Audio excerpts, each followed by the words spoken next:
In this episode of Fictional Hangover, we talk about the regenerative ratio, making half-human, half-animal hybrids, doing science, and choosing YIKES over Republicans in our discussion of Down Among the Sticks and Bones by Seanan McGuire.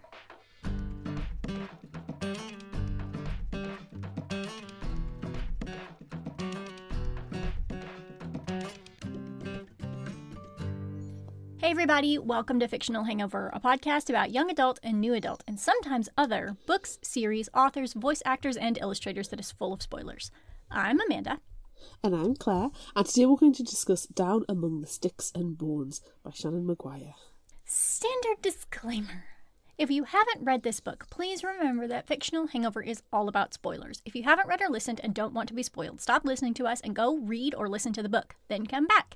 If you haven't done this but want to pretend that you have, or if you don't care about spoilers, or if you just like the show so much that you don't care about any of that, then listen up. Yeah. Yay! How good a title is this book, by the way? So good. So good. Just have to throw that one straight in there. Yes. Is that your initial thought? Well, that and freaking loved it, but okay, there we go. I'm going to jump ahead a bit. Okay, it's fine. I do have some background info. It's from that same Nerdist article as last time. Ah, the one you fell into that hole. Yeah, I did. So this time I have pulled out a little section about this book. And Seanan says, the closest to an autobiographical character in this series, in a lot of ways, is a girl named Jack Wolcott. Jack is short for Jacqueline, and she's the first character I've written with obsessive-compulsive disorder that manifests in a way similar to my own. We meet Jack and her sister Jill in the first book, and their names are intentionally twee. I did not do that by mistake. Jack and Jill went through their magical door, and in their portal world went to basically the setting of a Hammer horror film. Like you expect Peter Cushing to step around a wall at any moment. And they spent their time in this black and white world. They got separated there. Jill wound up being the daughter of a vampire, and Jack wound up working for a mad scientist. Then they got dumped back out and wound up at the school. So there's the summary. Okay, and now we're at the discussion. That was a great summary, actually. Yeah, do we need anything more? Jeez. Yes, we do. We have to dive deep into this one because my initial thought is it's my favorite one. Well, it being only the second one I've read, yes, it is my favourite so far. They're so good, though. They're all so different, too, so it's fun. This is a really fun series for us to cover, I think. Because they're all vastly different. We're only at book 2, but it's an exciting book club series to cover as well. Yes. Make sure you join our Discord so you can talk about this book with us. It's really fun. Really fun. I've made a link on our Instagram. If you go to the stories, there's a permanent story that just says Discord. There's literally one thing in there, and it's the link to Discord. So if you click on it, we'll see you over on the other app. Yes. Yay. Okay, well, let's just jump in. Let's jump in. Let's tumble. Let's tumble in. Let's tumble into the story. Open the door and let's step through. Yes. Be sure. Chester and Serena Wolcott are very serious people who haven't ever had any interest in having children. They're far too untidy until they both do all of a sudden. All the men at Chester's firm will be very impressed, as will all the ladies in Serena's charitable foundations. They immediately get pregnant and have not one but 2 perfect children, though when they learned they were having twins, they of course wanted 1 boy and 1 girl. But instead, they had 2 baby girls, Jacqueline and Jillian.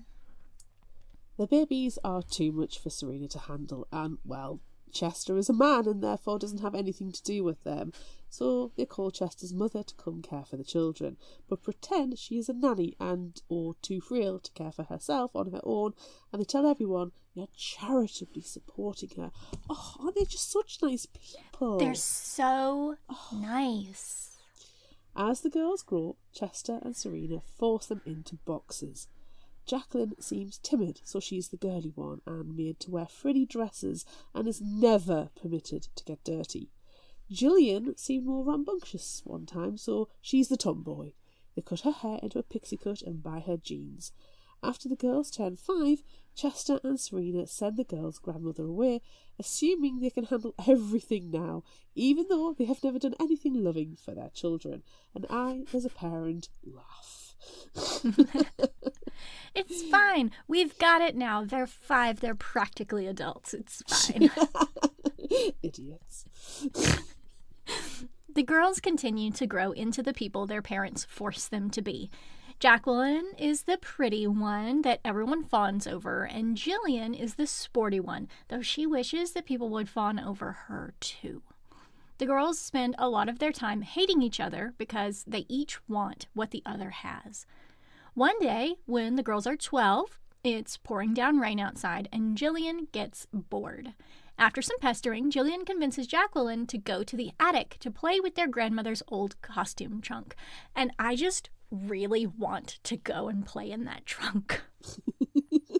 So much. There's like pirate swords in there. I really want to play in this trunk.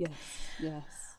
But instead of finding dress-up clothes and props, they find a stairwell that leads down, down, down to a doorway with a sign on it that says, "Be sure."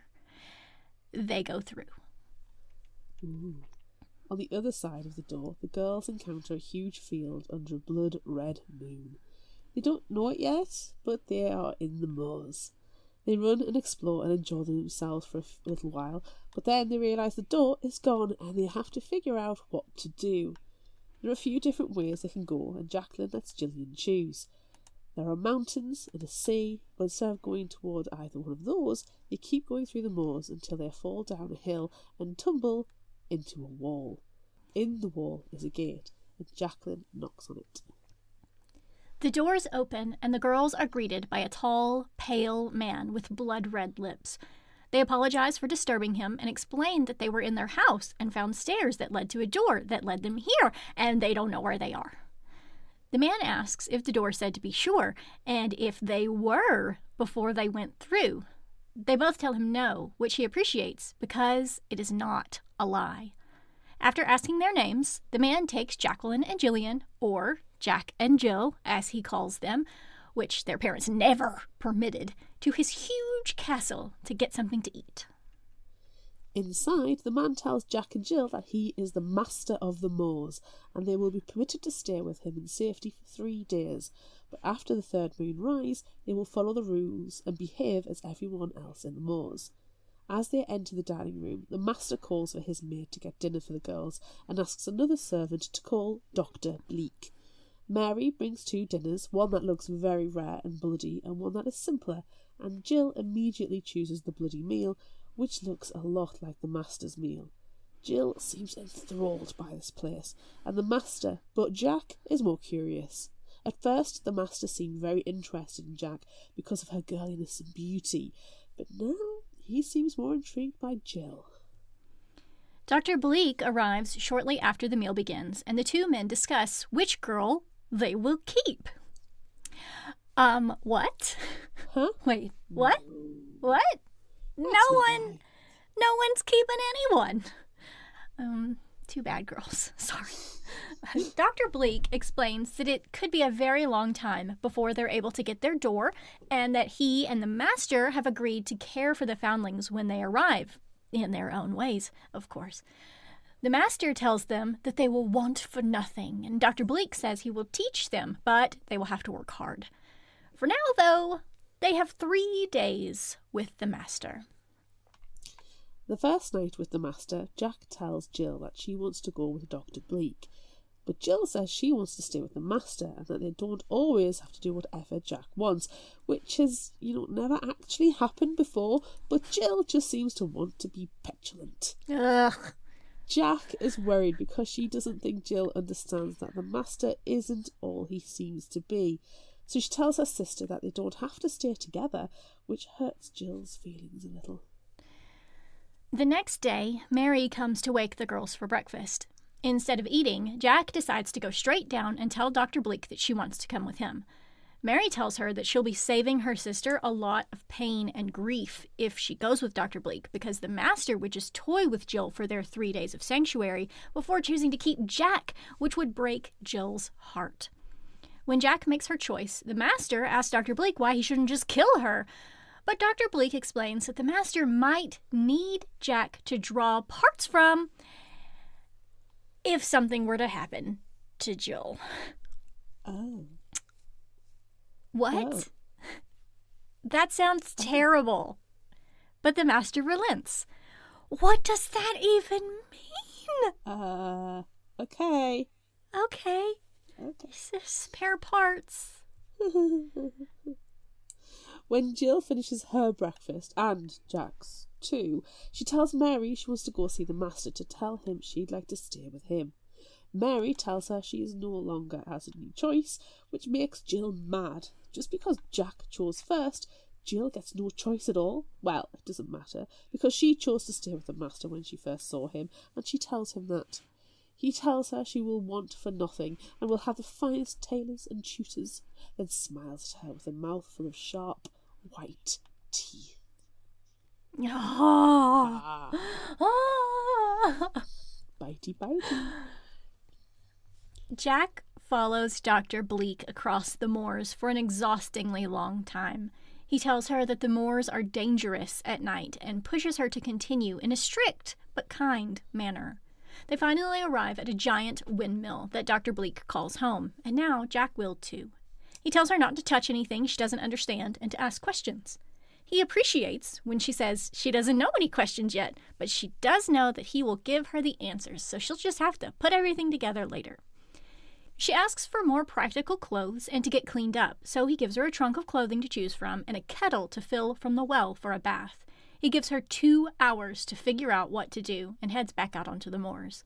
When he returns, Jack has cleaned herself and the tub and is ready to learn. Jill, meanwhile, is led into an exquisite bathing pool that looks fit for a mermaid. She luxuriates in the bubbles and oils until it is time for lunch. Before eating, though, she is dressed in a gorgeous gown and given a purple choker that she must always wear. Mary tries to warn Jill about the Master clearly being a vampire, but Jill is too wrapped up in finally being the pretty pampered twin that gets to wear frilly dresses and be fawned over.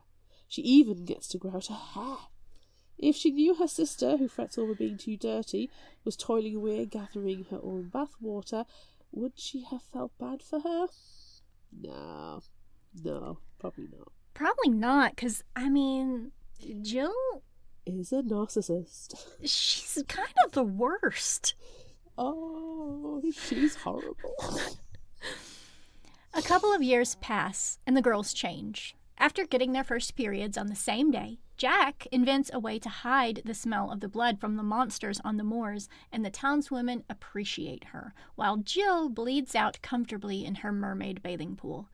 The Master finally reveals his teeth to her, and she is finally allowed to remove her choker for him. I don't like that at all. No, it's no. It's queasy. It's grooming. Yeah, it is. She becomes his daughter in all but name. Jill is on her way to an immortal life as a vampire, while Jack learns to create immortality through science. She and Dr. Bleak bring a beautiful girl back to life with lightning, and that girl, Alexis, brings Jack to life with a kiss.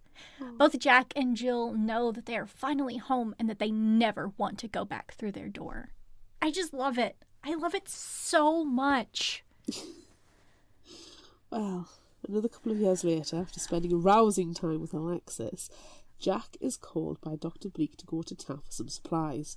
Night will be coming quickly, but Dr. Bleak knows that the girls will be safe on their way to and from town because vampires won't bother them.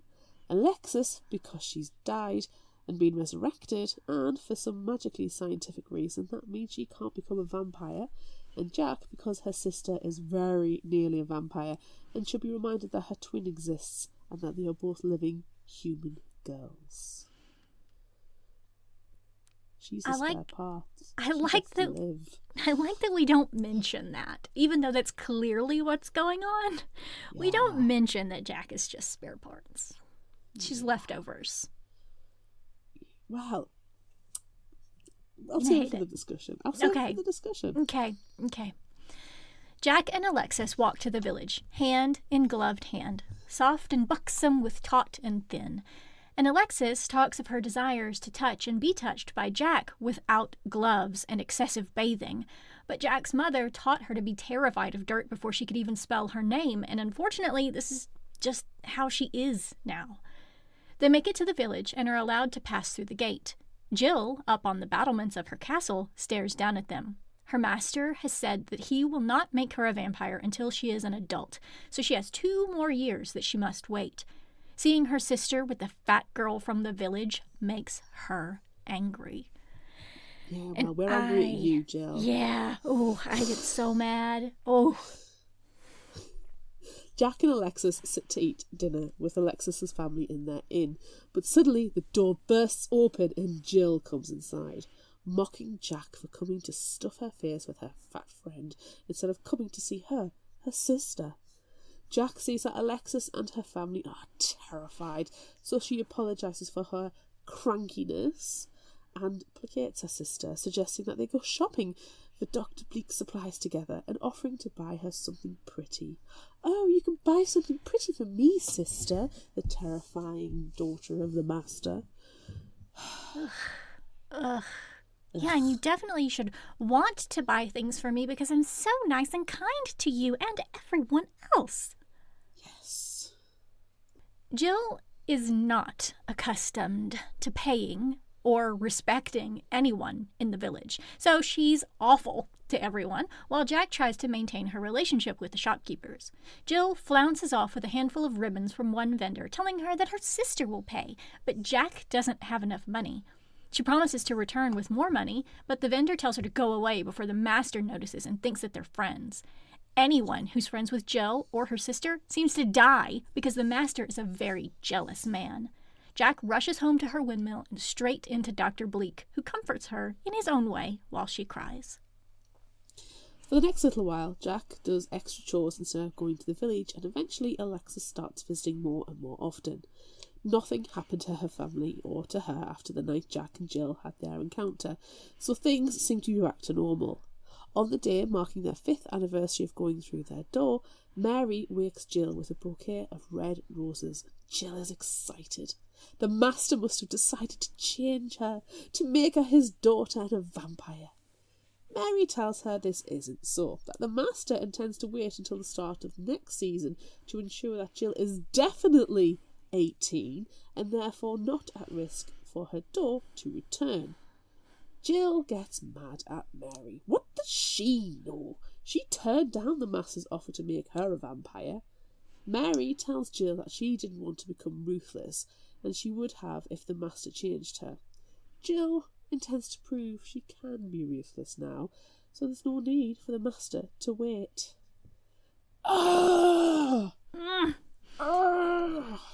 Jill dresses in a cream gown and covers herself with an ugly brown cloak. She sneaks out of the castle toward the inn, knowing that Alexis will be heading to the windmill to see Jack soon. She sees Alexis kiss her mother goodbye and leave through the gates, carrying a basket of apples and bread and wine. Jill follows and reaches for Alexis's shoulder. She turns, thinking Jill is Jack, until she realizes she's not. Jill throws her cloak to the ground and pulls a knife from the bodice of her dress. Jack is worried about Alexis. She's never late. I don't think anybody in the moors knows what lateness is, because it's like, it risks your life. Yeah. Dr. Bleak knows that being late in the moors, it's not an innocent thing, but tells Jack she can go look for Alexis, but to be sure to return to do her chores before her anniversary festivities can begin. Jack sees red and knows that nothing red grows in the moors. She sees a spilled basket with red apples and bread. She wants to gather the items, not wanting to waste anything and not wanting to look at the cause of all the red. But she can't tell if the apples are clean enough to pick up. Soon, Dr. Bleak arrives and offers to try to resurrect Alexis again, knowing that a second resurrection could create a monster. But Jack wants to try. He carries the body back to the windmill and sends Jack off to retrieve her love's missing heart. Oh,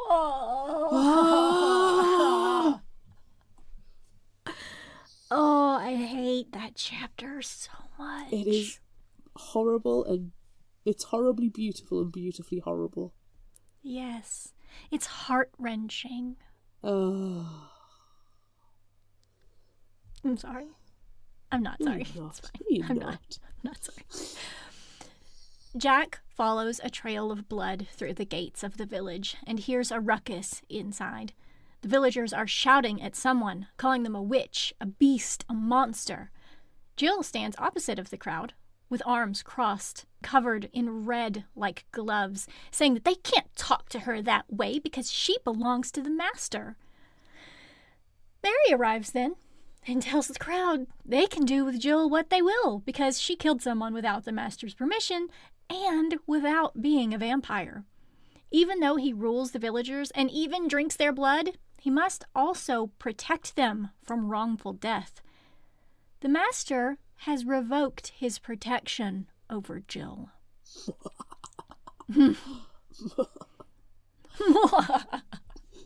Jack could leave her sister to the mob, but deep down she still loves her because Alexis taught her how to love, so she rushes to Jill and grabs her hand. Together they run to the windmill. Dr. Bleak hears them coming, covers Alexis's body and grabs a cloth. When the sisters arrive, Dr. Bleak knocks Jill out with the chloroformed cloth, then grabs a machine and a jar of lightning and heads to the back door of the windmill. He tells Jack that he's sending them back where they came from because of course he has harnessed the power of the doors. He's a scientist! Duh! Come on. He doesn't want to send Jack away, but he knows the master will burn the village to the ground if they kill his almost daughter, even though he revoked his protection over her.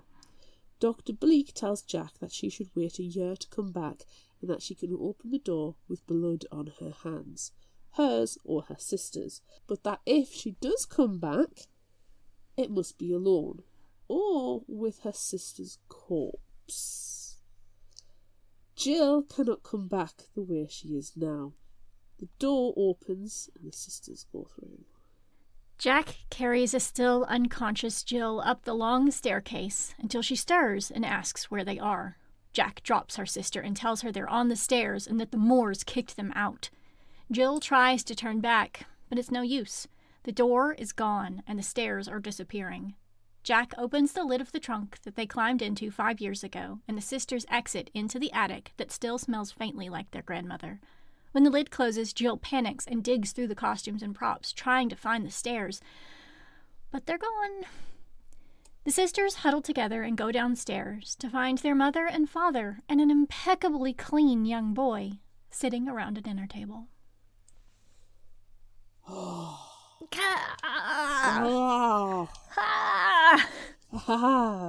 Oh, no words, only noises. Okay. Everyone, take a break. Go do some science. Yes. Listen to this promo for another show and then come back. No, actually, everyone go log into the Discord and tell us what you think. That's your assignment. You have to do it.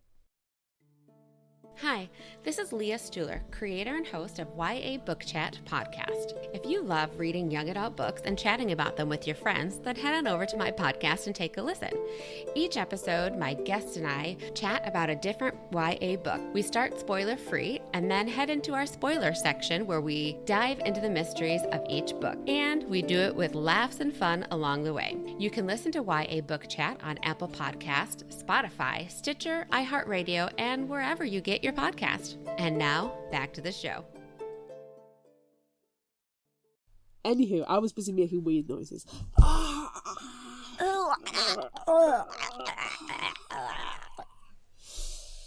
Well now, how freaking amazing was this one? It's so good. It's so good. But, I liked the beginning of it. Well, you know? before we start getting into the discussion of what actually happened, I'm going to tell you I was worried, knowing, like, as it ends, starts, knowing this is going to be Jack and Jill's story. I was worried I was going to be sympathetic towards Jill, given the fact that she's a murderous psycho in the first book. I was worried I was going to develop a sympathy for her, and I was like, I don't want to like her. Please don't make me like this character, knowing what happens. No. Thankfully, Don't worry. didn't happen. Jill's a lunatic Don't psycho. worry. It's fine. It's fine. She's terrible. It's fine. It is. Let's start at her birth. Yes. It was so interesting getting to know them as kids because we already met them and we know them really well in the first book. And so getting to travel back in time a little bit to see how they were as kids, like, it kind of explains a lot. Yeah. You know, why they are the way they are, because their parents are fucking terrible. Oh, you can tell the Republicans. Oh my God. Yeah, they definitely 100% are Republicans. And it's just a nightmare. Just forcing them into those tiny boxes, but they don't actually know their children at all. The fact that they did it at such a young age as well. Like, you can imagine they've never seen the children for probably months, and they finally catch a glimpse of them, and one of them is just doing something mucky and the other one's twirling around, as children are wont to do. Yeah. And like, right, okay, now we know that one's a tomboy and that one is a debutante. That's it. It's like, no.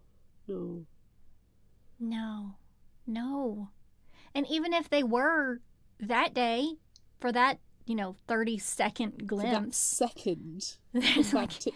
Come back 5 seconds later and I bet the rules have reversed. Yeah. I also really, I liked learning about what actually happened, which is something that we talked about a little bit in the first episode of this series. Finding out what actually happened to them in the moors, because Jack and Jill both tell very different stories of what happened to them while they were there. And so now we get to actually see what it was that happened, and what happened was a fucking nightmare. Like, you could kill anyone. You could kill anyone, Jill. Why would you choose to kill Alexis? Why? She was amazing. She was delightful. Why would you kill her? Jill is just full of jealousy, isn't she?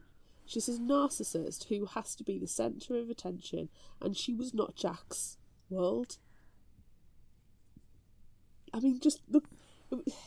It was the bit when they're trying to decide, after they come into the moors and they're staying with the master, and Jill's being a petulant little bitch, and she's like, well, I want to be with the master, I want this, I want that, I never get whatever I want. And I was baking at the time. I listened to this while I was baking, and at one point I was kneading the dough and Jill was doing this petulant routine and I was properly hammering the dough, and I was like, you're just being horrible, you're being an awful person, you always get what you want, Jack never gets it. The bread turned out wonderful, but it was just like, it was so infuriating. And then obviously living under the master, it just feeds it. It just constantly feeds it, that hatred and that self-centered psychopath. Yes. I feel like this is probably the one time, just based on the characters, not the actual outcome of it, but this is the one time that I would choose not to become a vampire. Yes, thank you. Oh my God, I was worried when if I confess that, you'd be like, what? But no, this is not the sparkly vampire I'm interested in. You know? No, and I mean, I'm sure that the master is fine, and he seems like a very stereotypical vampire, which is fine, and that I would be that kind of vampire, sure, that's okay. But Jill just had to fucking ruin it. I don't want to be like Jill. I know that when we hit this part in the summary, you know, and she's got to wear this choker all the time, and she finally gets to take it off, and she's very excited because she thinks that, you know, she's going to become a vampire now. And we're like, nah, no, not yet. We still got to wait for your season, you know, just to make sure that you're 18. I appreciated that. And I know that it sounds a little creepy, but I never got like a sexual sort of vibe from the Master. No, it was very much... Well, it was established that he had wives. He had them. But Jill was never going to be a wife. She was going to be a daughter. Yes. And there very much seemed to be... I mean, I know I said grooming, and there was very much a grooming situation. Oh, definitely. Sexual grooming. Yeah. It worked a little bit too well with Jill.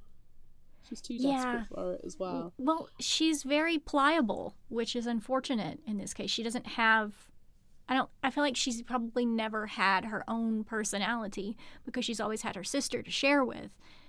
So now she's just like, okay, well, I've got a new person that can tell me what to do and tell me, like, her parents never let her do anything that she actually wanted to do, so she's used to it. So, yeah, just tell me everything I'm supposed to do. She doesn't know how to be an individual. No, she doesn't know how to be a person in and of herself. She's like the type of person who is completely dependent on a relationship that we've had in books before. But we're like, you know what, actually you shouldn't be jumping from person to person. You need to not have a relationship, and you need to learn to love yourself and find out who you are at this point, not who you are when attached to somebody. And I'm particularly thinking the House of Night series. That really stood out to me when we were complaining that Zoe was going from one boyfriend to another. She needed time alone. Jill needs time alone where she's not being groomed by an authority figure to be something that she is not. So her parents were grooming her to be a tomboy, but very conservative tomboy as well, because, you know, Republican assholes. Sure. But the Master's grooming her to be this vicious, ruthless killer. But to be fair, we didn't see a lot of interaction between Jill and the Master. Jill, for me, had an image of what she needed to be, what the Master is. She knows he essentially rules by fear, so she wanted other people, the villagers of the moors, to be scared of her, but she only knew how to do it in one particular way. It's almost like she's read Interview with a Vampire, or she's seen the movie, and she's like, that's me, you know? I'm Kirsten Stewart. And it's like, Kirsten Dunst. No. No, please totally don't be Kristen Stewart. Movies. Don't Very be Kristen Stewart. No. Kirsten No, Dunst. it's terrible. What's the character's name? It's gone off my head. Claudia, yeah. She's decided to be Claudia. She's a little brat. Being told to be Claudia. Yes. In my opinion, it's anyway. terrible. In my opinion. Yeah, I can see that. It's terrible. So obviously, I mean, if we have to choose a twin, we're obviously picking Jack over Jill, which we did in the first one as well. Yeah. But there's one scene in this one that really, I did not like it. I did not like it at all. And that's when Jack and Alexis are together, and they've just been intimate with each other, and Alexis is like, you know, I just want to be with you without having to wear gloves and without having to bathe so much beforehand. And that was really off-putting to me, that Jack is like forcing Alexis to bathe before she'll even touch her with gloves on, and it rubbed me the wrong way. I didn't like it. I didn't like it at all. But I respect that Jack has this OCD where, you know, she doesn't like anything dirty, but I didn't like that. It put a really bad taste in my mouth. I can see it's an extreme case of an OCD where Jack would benefit from medical intervention to, you know, normalise her brain chemistry in that instance. Yeah. But I actually also appreciate the fact that it's there because people suffer from OCD. And Yes. it's not just, oh, I'm so OCD over this. It's like, you're not. Yeah, no, And, stop saying that. Don't say that. Don't say it. Because, I mean, I know people with actual OCD as well. And it can be debilitating.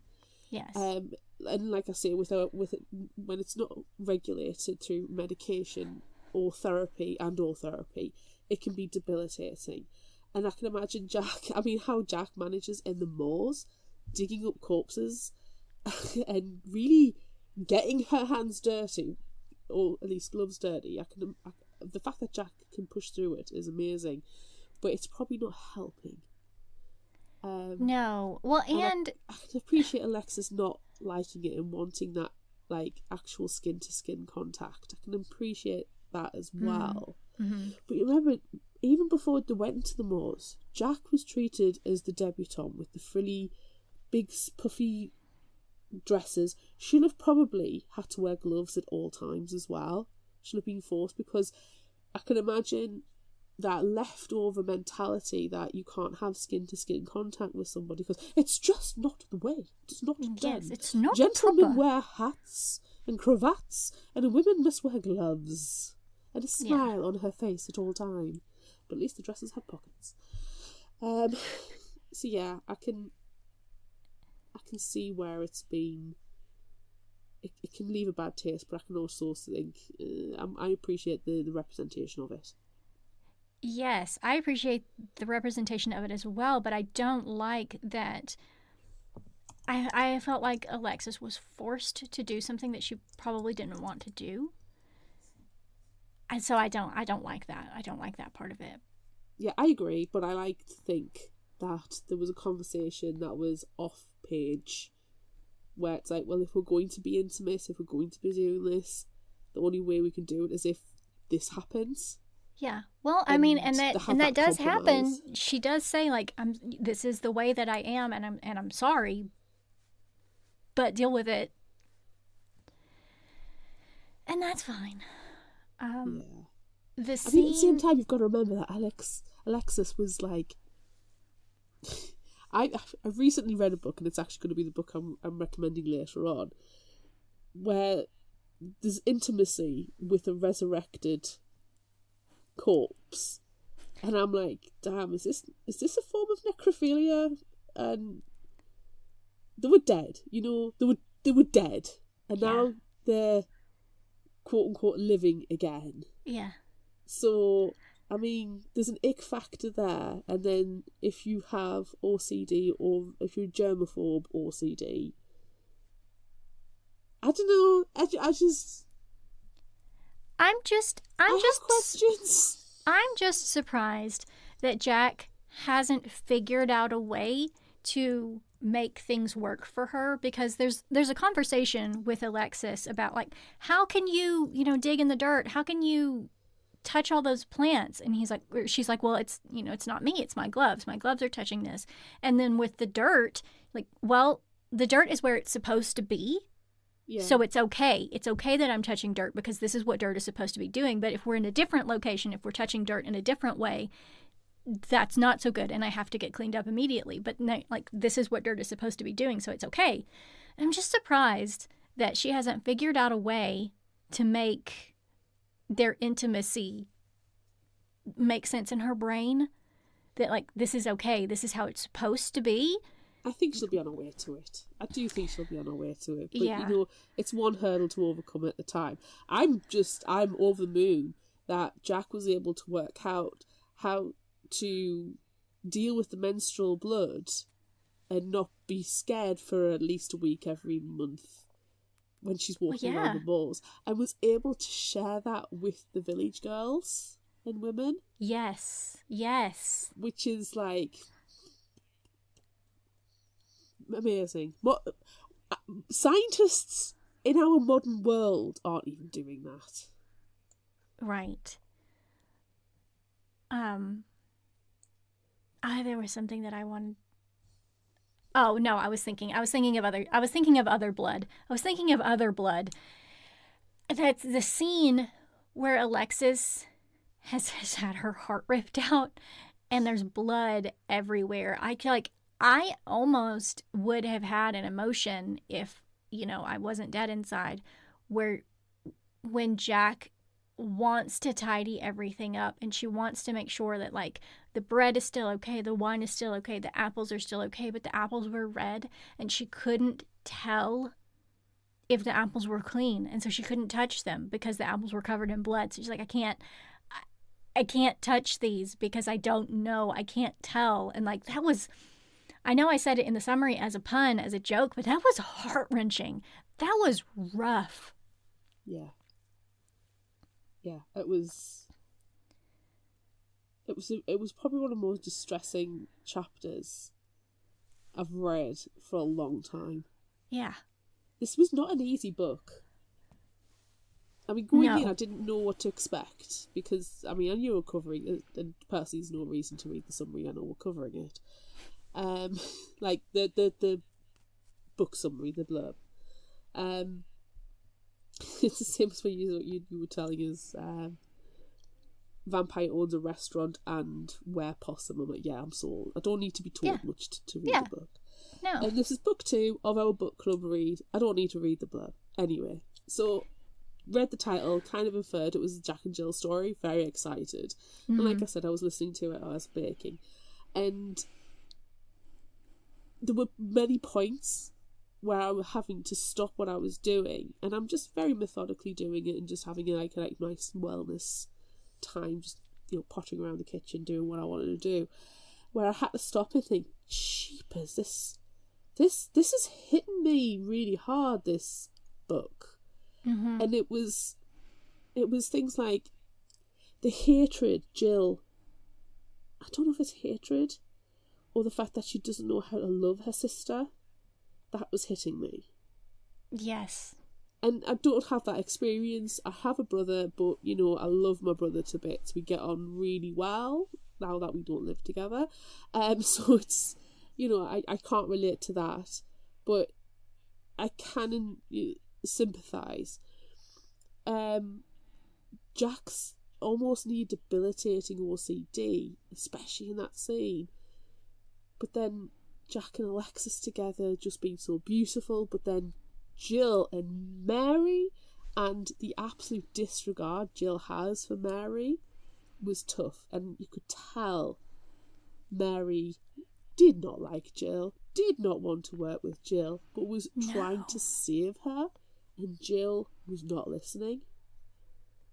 Yeah. So there were all these little points I was stopping and just like, whoa. Just, whoa. Yeah. I question. Jack is the quote-unquote spare parts for Jill. Is she though? Is she? I would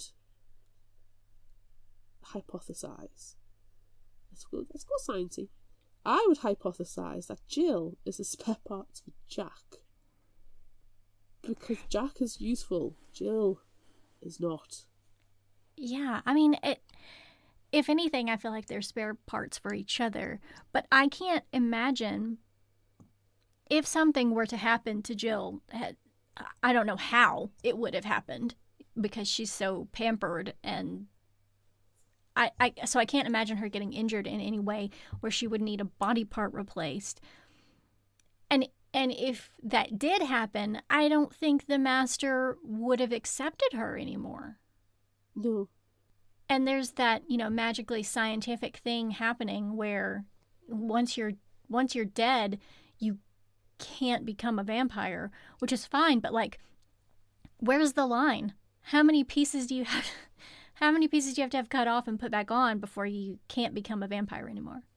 Yeah, what is the what's the ratio? What's the regenerative ratio? Yes. But also, I agree with you. I think that if anyone's going to be having parts replaced, it's going to be Jack. Because, she's doing science all over the place and putting herself into more dangerous sorts of situations where, she might actually lose a hand or a foot or something. Sometimes well, she has. You be out on the moors at the wrong time of night. Yeah. There's a werewolf. What are you going to do?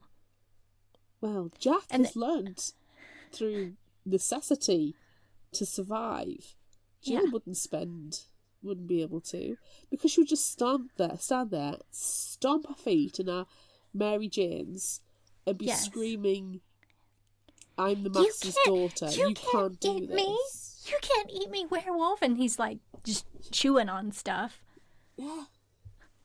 I mean, even to the end where it paints Jill. It doesn't paint Jill in a whole new light, but I'm tempted to go back and reread Every Heart a Doorway just to get Jack and Jill with a greater understanding. I mean, yeah, I'm tempted to do that. Yeah. But Jill is so... I mean, I've called her narcissistic, and I stand by that. She's so self-absorbed that she can't even understand she's broken one of the master's rules. He does revoked any protection. He does not want her anymore. But in the first book, in Every Heart a Doorway, she wants to go back to the master, and she is delusionally convinced herself that she will go back and the master will have her. Yeah. Nah, dog. And nah, dog. And it's the same, like, with Nancy. Nancy was feeling the same way. You know, her Lord of Death, or whatever he was called, probably actually did want her back. So their characters were very similar in that regard, except for, you know, the complete opposite. But I think it's very interesting that Jill had this idea in her head of getting back to the moors, where she had to Frankenstein this perfect creature to open the doors again. And, you know, Jack didn't realize it soon enough that that's what was happening. But all it took was blood. All it took was their blood on her hands to open the door. And so she could have gone back. She could have gone back any time she wanted to. But she chose not to. Because of her stupid sister. Oh, it's infuriating, isn't it? Because Jill is just so horrible. Yeah, I think that's my surprise, actually, is that Jack chose Jill over Alexis. Yeah, I mean, on one hand, it's not surprising that you choose your sister, your twin sister, which is it's an identical twins have the deepest connection. Mm-hmm.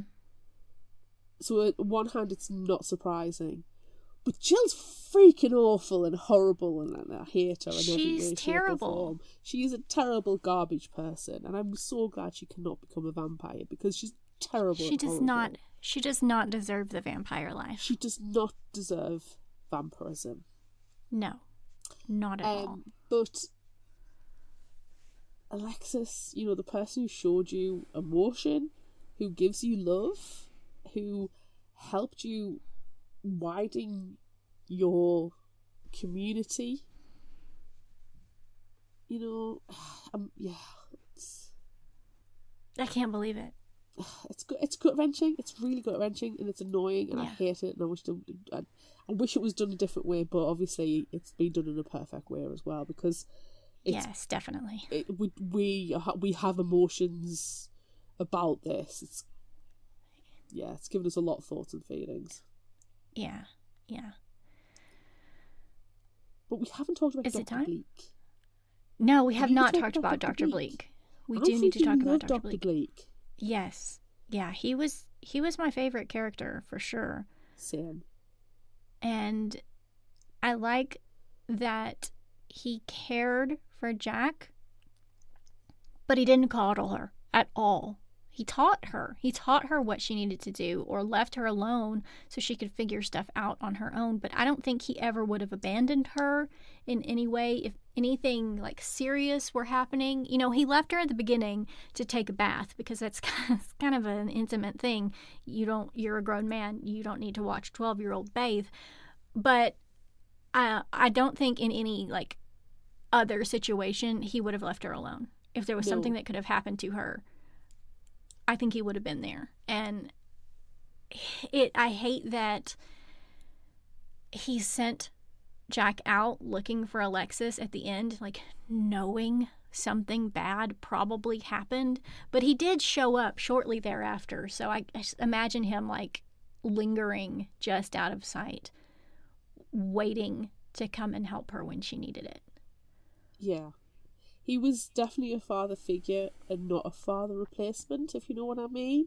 Like, he was a guardian in the sense of teaching her, like you said, and showing her the ways and the wiles and what fors. And he gave her the emotional support to the point where it was not coddling, but she knew there was the stability, and I think that's probably the most important thing, that she had a constant, that she had a stable person in her life. Because she obviously didn't have that at home. You know, the parents weren't ever there. They stopped the grandmother, who was this... Did they even realise it was their grandmother, really, for a long time? From being their nanny. So he was that... He was like the uncle who takes over the guardianship and... Yeah. You know, not replacing, but is there to support. Yeah. And I really liked Dr. Blake, and Me the too. fact that he was like just very straightforward. Yeah. I wonder about Dr. Bleak though, because I've read all of these books, but it's been a while because I read them like right after they come out. And now, book 9 has just come out in January, and I haven't read that one yet because we're reading these every month, so I'm saving that one. But I haven't read, book 3, book 4, book 5. I haven't read them in such a long time, and so I question. I can't remember. I question. He says, "I'm a scientist. Of course, I know how to use the doors." But does he know how to use everyone's doors, or does he only know how to use the doors from the moors? That is an excellent thought, and it's one that I had as well. I also want to know, this is another thing that might be revealed in the future, because I have not read these before. These are my year-long Layton's party books. Does he resurrect Alexis again? And does she come back monstrous? I am not going to respond to that in either way. And I am looking down because I don't want you to know. I don't want to know. So we should move on. I will find out. It is a question that I have. Yes. That I want to find out. Just the same as I want to see Jill go absolutely batshit loco when she finds out she can't be a vampire and the master is disgusted at the reanimated corpse standing before him. I want to see that. Yes. I want that to happen. Something that I loved about this book is that, Jack and Jill, I love them as characters. Jack obviously more than Jill, but at the end of book 1 that Jack opens the door and goes back. So there's going to be at least another scene, another book, another chapter even, another little bit of information about them being in the moors. So you have that sort of stuff to look forward to. Yeah. And Dr. Bleak tells Jack not to come back for a year because that's how long it takes for the mob mentality to blow over. That's how long it takes for them to put their pitchforks reaching down behind them at the pitchforks and the burning torches. Yeah, they're just like reaching over. Oh, it's in the umbrella stand. Get your burning torch. Yeah. There we go. So we know that they have to go back, obviously, because Jack opened up the door. So that you're going to see something, and something is going to happen. But also there's other stuff that is mentioned in this book, specifically the werewolves, that you don't really see anything about. And also The Kraken? there was the ocean. There was this like scary, terrifying ocean. So you think like there's more to the moors. Yes. We've only seen this tiny little Yes. bit. And it was, I'm so glad that in the background information, it was like the Hammer House of Horror Yes. feel, because Yeah. instantly, as soon as the door opened up, it was like, the Wizard of Oz, when it goes from black and white to Technicolor, except it was the other way Yes. around. It goes from Technicolor Yes. to black and white. And you just kind of got this grainy... my inner imagination as the book was being read out and the audiobook was being done, and I'm imagining it in my head, which apparently some people don't do. Weird. It was completely Hammer House of Horror, black and white, fantastic. I could see the windmill on top of the hill, and it didn't look like particularly... lightning striking and Yes. in front of the blood red moon. Yeah, which is the only colour that I could see, because it's all black and white and grainy, and it was just perfect. And I would love to see this actually on a movie screen or TV screen. I would love to. Yeah, it was so good. And I want to also say how fantastic the audiobook was. It was narrated by Seanan McGuire, this one. Yes. She knocked it out of the park as far as I'm concerned. She hit every single character brilliantly. Yeah. I like that sometimes there are different people that narrate her books, and sometimes she does it, and like it makes sense. She feels a really deep connection with Jack, so obviously she's going to narrate Jack's book. Yeah, it was hats off to her. It was brilliant. Yeah, it was great. It was fantastic. Okay.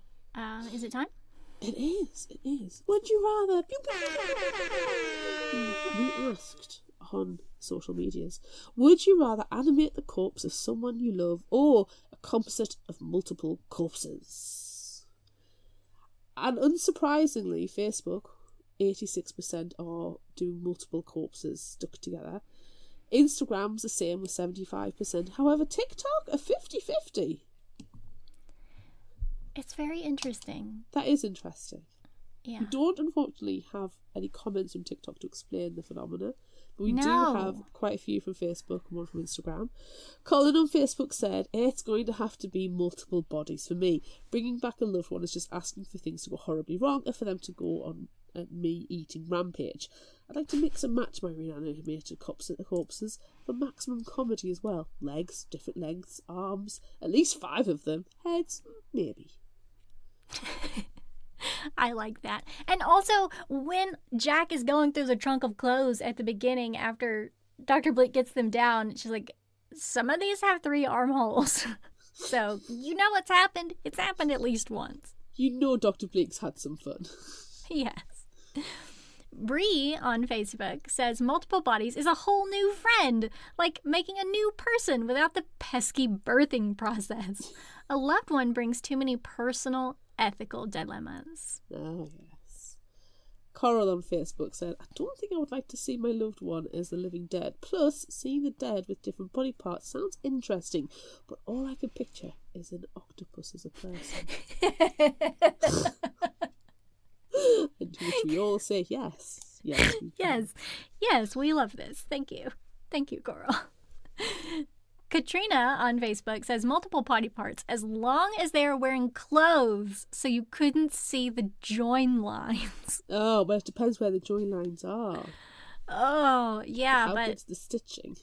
If you're wearing clothes, it doesn't matter. You could have terrible jagged stitching and no one would know. Just get nice outfits. Drew on Facebook said, I'm bringing a loved one back. I can fix them. Which is, threatening. It is threatening. Was there anything wrong with them in the first place other than the fact that they're dead? What are you fixing, Drew? Scares me. I can just picture her doing an evil laugh too. I think she would give him cat ears or something. She probably would. Crystal on Facebook said, as much as I would desperately want to bring my loved one back, I'd want to bring them back. Their personality, their body renewed without the ailments they had at the end of their life. I would not want to make a zombie of my loved one as they were when they passed. I don't think I'd want to see them like that again, and I want to still respect their memory. So, Frankenstein's monster it is. Maybe I'd make something wacky like a bird with arms.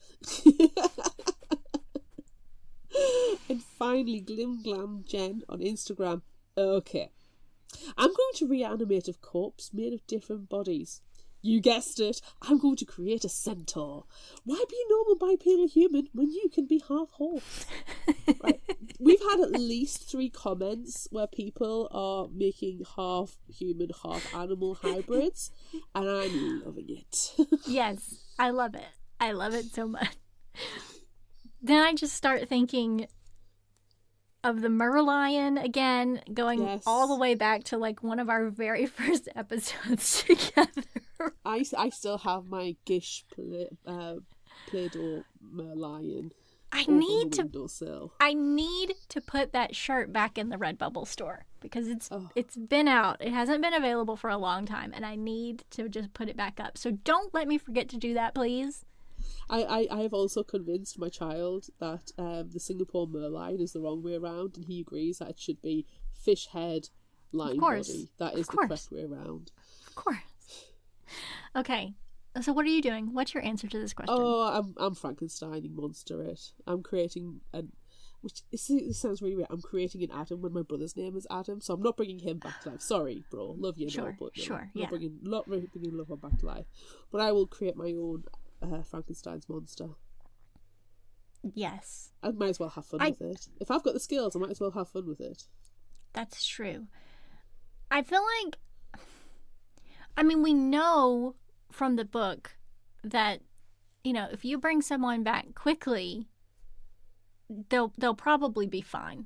Like, Alexis was fine. Alexis was the same as she was before, but, you know, now the second time, are we even going to be able to bring her back at all? Or she could be a monster. Like, I don't think I'd want to take that chance. So yeah, I'm going to create a weird, you know, multiple-legged, multiple-armed, multiple-eyeballed creature or something just for funsies. Just to be on the safe side.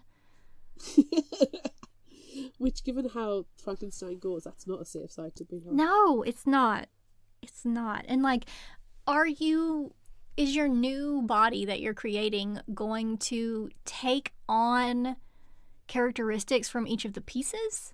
You know, are you going to create something with multiple personalities? Where does the personality come from? Yeah. How? I don't know. But I'm going to try it because it's science. Why not? Well, as long as you write it down, it's science. Sure. Yeah. Okay, next question. Would you rather live in fear of being murdered by everything or live with parents who give 0 shits about you?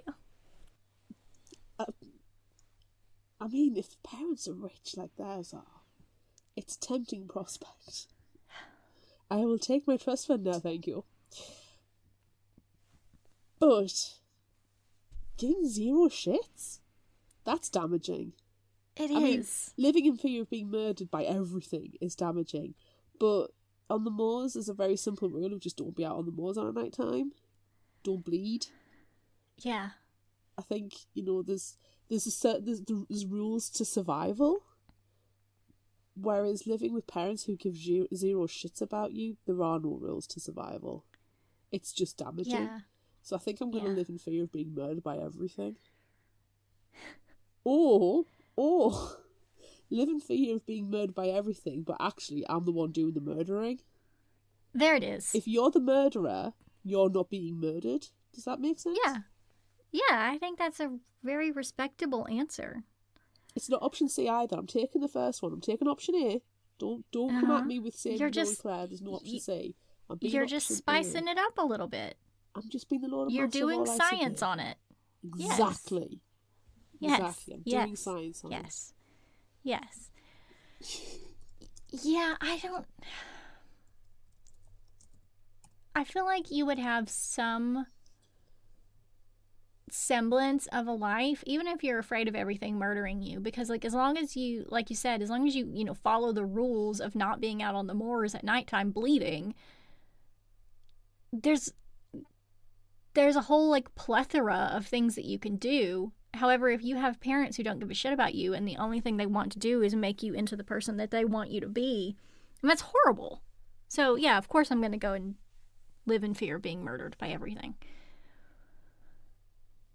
Every birthday, get a weapon. Oh, thank you. Yay! A new weapon to add to my murder arsenal. Well, just be friends with Dr. Bleak. He'll bring you back if you get murdered. Yeah, it's fine. Speaking of, would you rather be under the Master and be feared, or under Dr. Bleak and be respected? This is kind of a vampire versus mad scientist question. It really is. And I think in this, we are going against the grain, I think, because in this world, in the moors, I don't think I want to be a vampire. Unless I am... No, if I am the Master, then sure, I'll pick being the Master. Because, yeah, everyone's afraid of him, but he's not that terrible. No. Sure, he drinks the food source. He does. He drinks someone every now and again, but he's not going out and ripping people's hearts out of their bodies right in the middle of town. Exactly. So if I were the Master, then yes, that's fine. But otherwise, I think I'm gonna hang out with Dr. Bleak. I'm the same. I agree. Dr. Bleak is... he's going to give you some skills. He'll teach you some skills. Yeah. And I'd rather be respected by the townsfolk than feared by the townsfolk. Because otherwise it kind of harkens back to the first question. Where if people are scared of you, they don't care about you. You don't have any community. And, humans need community. Yes. But yeah. But we're not the Master in this situation, and we can't twist these ones to become the Master. No, we can't. So yeah. Okay. Would you rather wear Jack's outfits or Jill's outfits? And I think that we should clarify, is this before going to the moors or after? Should we say the moors? Okay, I was going to say, which time are you wearing the frilly dresses? Because I don't want to wear the frilly dresses. I don't want to wear the frilly dresses. I like Jack's style. It's in the moors. I want trousers with pockets. Yes. That's my be all and end all. I want, if I can have a nice shirt, and Jack seems to wear like nice cravats and stuff as well. Yeah. She's got a very... I had a mad scientist Genevieve from Miss Gale's books. Yes. I also kind of thought of Cannell wearing his leather apron. Yes. If we could... Well, I mean, that's mother and son right there. Yeah. So if we can do a mashup of Genevieve and Cannell as Jack's outfits, perfect. Yes. Perfect. I love it. But we need a nice hat. Oh, yeah. We have to add a hat. Yes. Well, you have to, because that's where your goggles go. For when you have to put them over your face, and then the lightning strikes, and then you get a scream, it's alive, even though that was never actually said in the book. Right. But, we've all seen the movies. Yes. Frankenstein.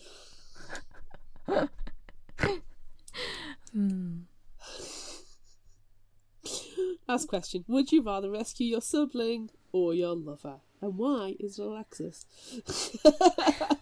Yeah, I'm definitely picking the lover in this situation. Screw you, Jill.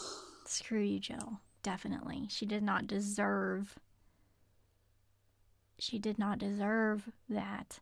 I mean, I probably would have been so mad at her for killing Alexis that I would have just straight up killed her right then.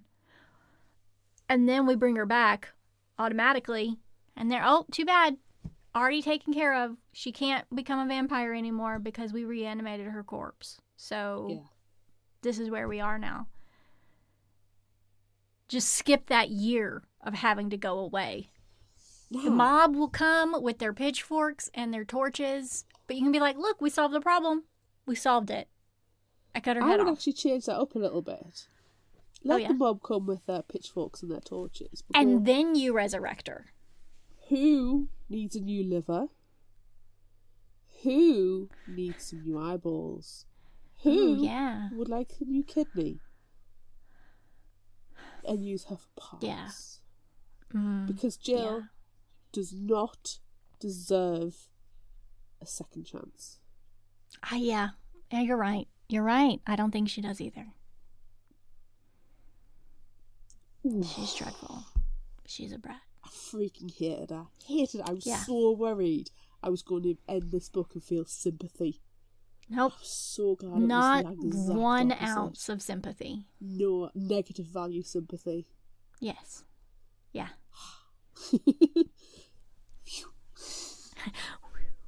Okay. Favorite final thought quote. What are your favorites from this book? There's a lot. Yeah. Leading on from talking about the pitchforks and torches. Torches and pitchforks are the native trappings of the enraged. They appear without being asked for, and the more there are, the deeper the danger. Oh. Just, reaching over, right, let's go. It's like Beauty and the Beast with Gaston leading the charge. Yes.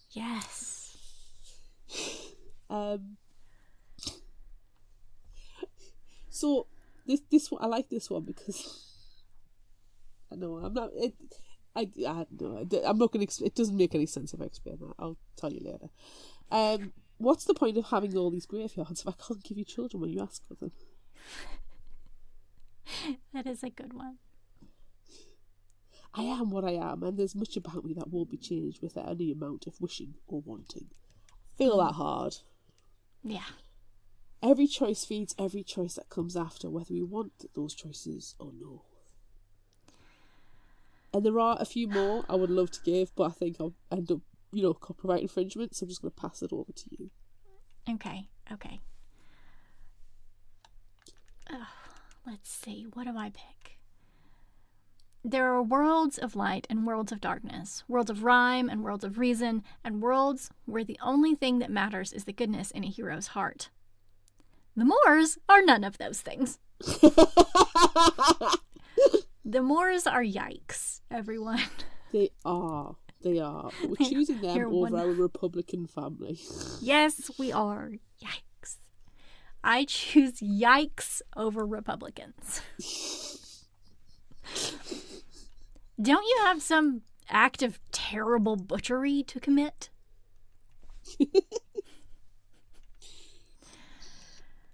She's not a vampire yet, they say.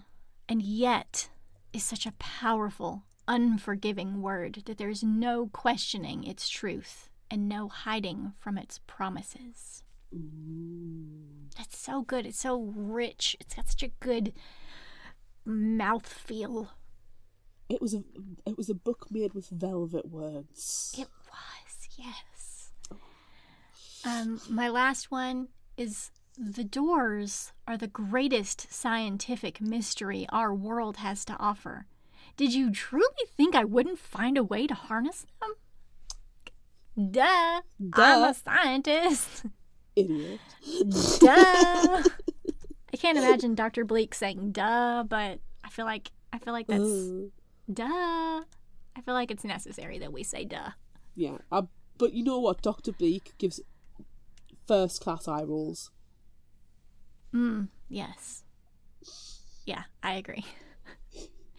Okay, if you liked this, try this. What are you going to suggest? I'm going to suggest a book that I finished yesterday, actually. It was a gift of my darling husband for Christmas. He saw it and thought it would be good for me, and I did enjoy it. It was fun. It is not a YA, it is an adult book, as there's a lot of penis talk, but it's Frankenstein. It's called Angelica Frankenstein Makes Her Match by Sally Thorne. So if you want something that's just a Sunday afternoon read that takes absolutely no thought at all and is nothing like this book other than that there's a Frankenstein element, it's fun. So the summary blurb from the back of the book. For generations, every Frankenstein has found their true love and equal, unlocking lifetimes of blissful wedded adventure. Clever, pretty, and odd, Angelica Frankenstein has run out of suitors and fears she may become the exception to the family rule. When assisting her brother Victor's groundbreaking experiment to begin reassembling man back to life, she realises that having an agreeable gentleman convalescing in the great suite might be a chance to let a man get to know her for real. When her handsome scientific miracle sits up on the lab table, her hopes for an instant romantic connection are thrown into disarray. Her resurrected beau, named Will for the moment, has total amnesia and is solely focused on uncovering his true identity. Trying to ignore their heart-pounding chemistry, Angelica reluctantly joins the investigation to his past, hoping it will bring them closer. But when a second suitor emerges to aid their quest, Angelica wonders if she was too hasty inventing a solution. Perhaps fate is not something that can be influenced in a laboratory, or is Will, or whatever his name is, her dream man tailored for her every way. It gets kind of weird because she does point out that she literally made him to her specifications and then turns around and says to him, I gave you the second largest penis in the collection. And you're like... Which made me really uncomfortable at points, thinking, necrophilia? Ugh, but he's resurrected? But he wasn't? Oh, yeah, but that's a dead penis. That's a dead penis, Claire. And I'll tell you what, his penis was not dead in this book. Great! So yeah, it is definitely adult fiction. It is, if you want something completely brainless, something you do not have to worry about anything about deep feelings or emotions, you just want something mindless, honestly, it was a fun read, it really was. And what have you got? Which has got probably less penises and more gore. Probably fewer penises in this one, yeah. I have selected Marina by Carlos Ruiz Zafón. This one is an older book. It's been out for a while. Here's the summary from Goodreads. 15-year-old Oscar Dry meets the strange Marina while he's exploring an old quarter of Barcelona. She leads Oscar to a cemetery where they watch a macabre ritual that occurs on the last Sunday of each month. At exactly 10 o'clock in the morning, a woman shrouded in a black velvet cloak descends from her carriage to place a single rose on an unmarked grave. When Oscar and Marina decide to follow her, they begin a journey that transports them to a forgotten post-war Barcelona, a world of aristocrats and actresses, inventors and tycoons, and reveals a dark secret that lies waiting in the mysterious labyrinth beneath the city streets. So I picked this one, obviously, because of the doorway things that are happening, but I'm pretty sure the summary, I read a little bit about this one before I went to find the summary, and I'm pretty sure there's like reanimated puppets that happen in this book too. So creepy. No. So it's also creepy. Why would you do that? Because I had to ruin it for everyone. Do that? I know. I'm sorry. I'm not sorry. I'm not sorry at all. Yeah. Sorry, not sorry. Typical. Sorry, not sorry. Creepy puppets.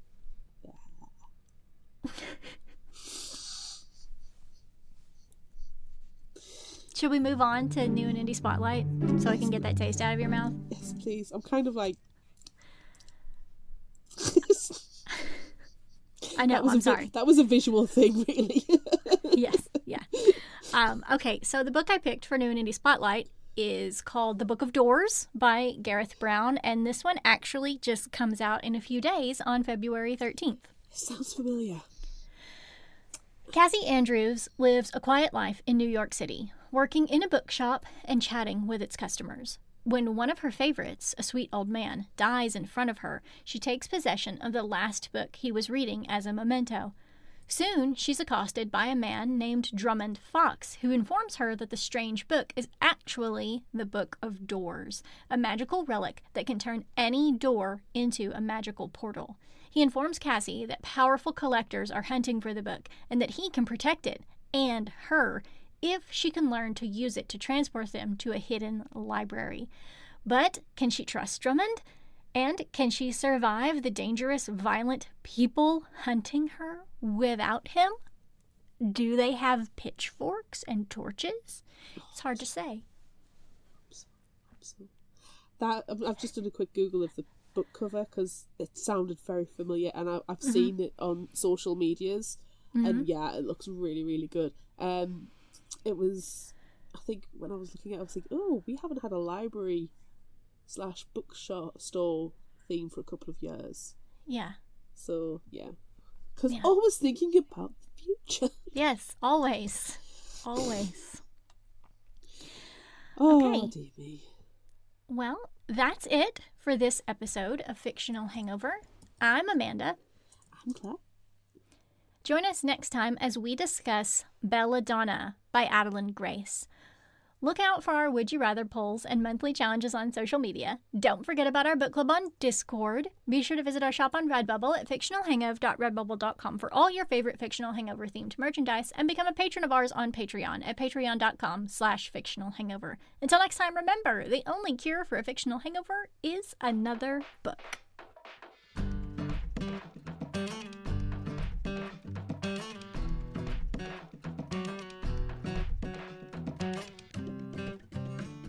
You can find us at fictionalhangover.com. Follow us on Instagram, Threads, TikTok and YouTube at Fictional Hangover. And find us on Facebook at facebook.com/fictionalhangover. If you like this episode, check out our others and be sure to rate, review and subscribe so you don't miss out. And finally, special thanks to Liz Emerson for our music. You can find her on Facebook and Patreon. Thanks for listening.